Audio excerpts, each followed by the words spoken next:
नई नवेली दुल्हन। घर की नई नवेली इकलौती बहू एक प्राइवेट बैंक में बड़े ओहदे पर थी। उसकी सास तकरीबन 1 साल पहले ही गुजर चुकी थी। घर में बुजुर्ग ससुर और उसके पति के अलावा कोई न था। पति का अपना कारोबार था।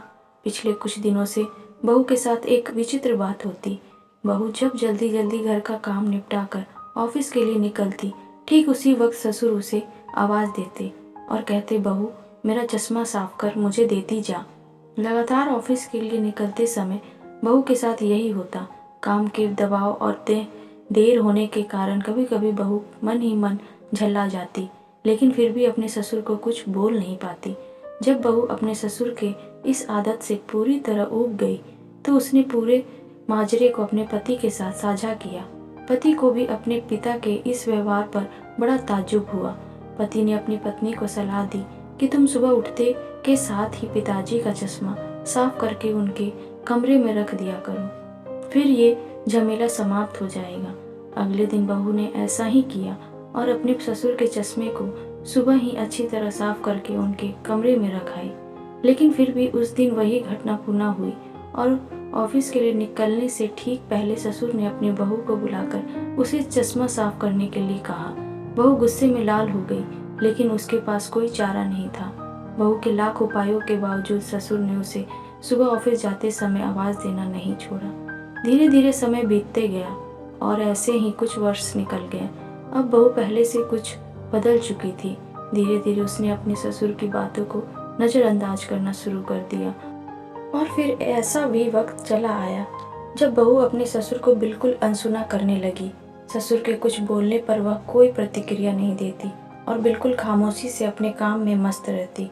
गुजरते वक्त के साथ ही एक दिन बेचारे बुजुर्ग ससुर भी गुजर गए। समय का पहिया कहाँ रुकने वाला था, वो घूमता रहा। छुट्टी का एक दिन था। अचानक बहू के मन में घर की साफ सफाई का ख्याल आया।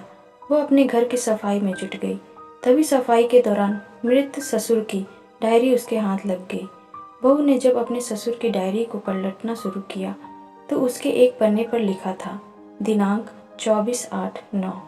आज के इस भागदौड़ और बेहद तनाव एवं संघर्ष भरी जिंदगी में घर से निकलते समय बच्चे अक्सर बड़ों का आशीर्वाद लेना भूल जाते हैं, जबकि बुजुर्गों का यही आशीर्वाद मुश्किल समय में उनके लिए ढाल का काम करता है।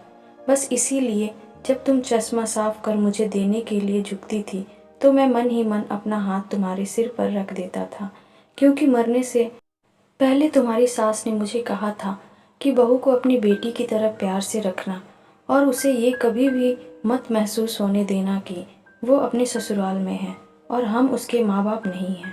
उसकी छोटी मोटी गलतियों को उसकी नादानी समझकर माफ़ कर देना। वैसे मेरा आशीष सदा तुम्हारे साथ है बेटा। डायरी पढ़कर बहू फूट फूट कर रोने लगी। आज उसके ससुर को गुजरे ठीक 2 साल से ज़्यादा समय बीत चुके हैं, लेकिन फिर भी वो रोज़ घर से बाहर निकलते समय अपने ससुर का चश्मा साफ कर उनके टेबल पर रख दिया करती है, उनके अनदेखे हाथ से मिले आशीष की लालसा में। दोस्तों, जीवन में हम रिश्तों का महत्व महसूस नहीं करते हैं, चाहे वो किसी से भी हो, कैसी भी हो, और जब तक महसूस करते हैं तब तक वह हमसे बहुत दूर जा चुके होते हैं। रिश्तों के महत्व को समझें और उनको सहेज कर रखें। दोस्तों, अगर आपको यह मेरी कहानी अच्छी लगी तो वीडियो को लाइक और चैनल को सब्सक्राइब करें। धन्यवाद।